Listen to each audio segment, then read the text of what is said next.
నేను చేసేది యుద్ధం ఇది.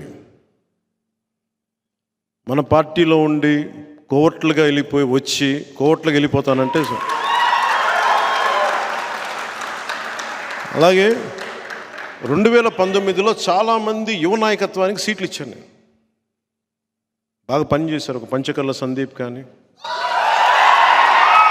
నిలబడ్డా,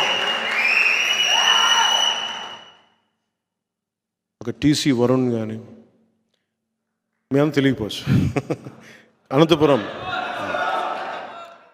చాలామంది యువత, ఒక చైతన్య కానీ, ఒక రామ్మోహన్ కానీ, వీళ్ళందరూ కూడా చాలా బాగా చేశారు పనులు. ఇలాంటి చాలామంది ఉన్నారు.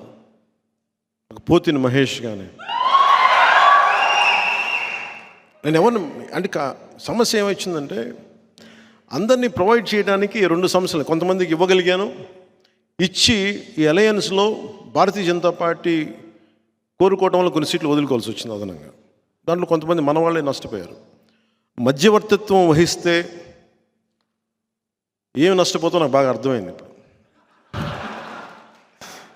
పెద్ద మనసుతో వెళ్తే మనం చిన్న చేసుకున్న వాళ్ళు అయ్యాం. కానీ మంచిదే. నేను పెద్ద మనసుతో చేసిన తగ్గించుకున్నా కానీ 5 కోట్ల మంది ప్రజలకి మా వాళ్ళు 10 మంది త్యాగం నిజంగా మంచిదే. విదురు నీతిలో ఒకటి ఉండదు. ఒక రాజ్యం కోసం, ఒక కుటుంబం కోసం ఒక వ్యక్తి, ఒక గ్రామం కోసం ఒక కుటుంబం, ఒక రాజ్యం కోసం ఒక గ్రామాన్ని వదులుకోక తప్పదని. అంటే ఒక రాజ్యక్షేమం కోసం గ్రామాన్ని కూడా వదులుకోక తప్పదని. అలాగే ఒకసారి మేము రాజ్యక్షేమం కోసం, ఆంధ్ర రాజ్యక్షేమం కోసం నాతో సహా మేము త్యాగాలు చేయాల్సి వచ్చింది. ఒక పార్లమెంట్ సీట్ కూడా వదులుకోవాల్సి వచ్చింది. స్వయాన మా అన్న,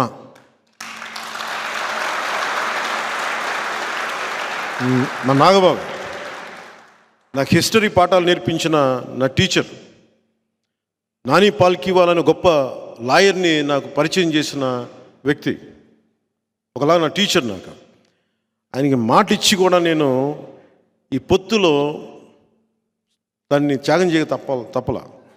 అలాంటిది మా అన్న ఈరోజు పొద్దునే లెటర్ పంపించాడు. ఏం పర్లేదు, నేను నీకు అండగా ఉంటాను. నువ్వు చెప్పిన 21 నియోజకవర్గాల్లో, అంటే నువ్వు చెప్పిన 21 నియోజకవర్గాల్లో మన అందరి అభ్యర్థుల కోసం కృషి చేస్తాను. నువ్వు ఎక్కడైతే అలయన్స్ పార్ట్నర్స్ ఉన్నారో ఎక్కడికి వెళ్ళమంటో అక్కడికి వెళ్ళి నేను పనిచేస్తానని మనస్ఫూర్తిగా మా అన్నయ్య నాగబాబు గారికి నన్ను అర్థం చేసుకున్నందుకు ప్రత్యేకంగా నా కృతజ్ఞతలు. నేనేం బాధపడను, నేను మీ ఆవేదన అర్థం చేసుకోగలను. కానీ స్థాయికి మించి చేస్తే మటుకు క్రమశిక్షణ చర్యలు తప్పవు. ఎందుకంటే మీరు నన్ను వ్యక్తిగతంగా ఏదైనా తిట్టండి, పొత్తు ధర్మాన్ని మటుకు ఆ స్ఫూర్తిని చంపకండి. అలాంటి వ్యక్తులు ఎవరన్నా కూర్చొని ఉన్నా కానీ భవిష్యత్తులో కానీ సమీప భవిష్యత్తులో కానీ ఖచ్చితంగా క్రమశిక్షణ చర్యలు తీసుకుంటాను. దాన్ని దయచేసి అందరూ, ఎందుకంటే మా నాగబాబు గారి గురించి చెప్తున్నాను, ఆయనకి మాట ఇచ్చి కూడా నేను వెనక్కి వెళ్ళాల్సి వచ్చింది. అలాగే నేను ఎక్కడి నుంచి పోటీ చేయాలి, ఎమ్మెల్యేనా ఎంపీనా అని. ఇప్పుడు ఆపరేషన్ లేకుండానే మోకాళ్లకు ప్లాస్మా ట్రీట్మెంట్. మీ ఆర్థోపెడిక్ సమస్యలన్నిటికీ రోబోటిక్ టెక్నాలజీ ద్వారా తక్కువ ఖర్చుతో శాశ్వత పరిష్కారం. Free consultation. ప్రతి ట్రీట్మెంట్ పై 20% డిస్కౌంట్.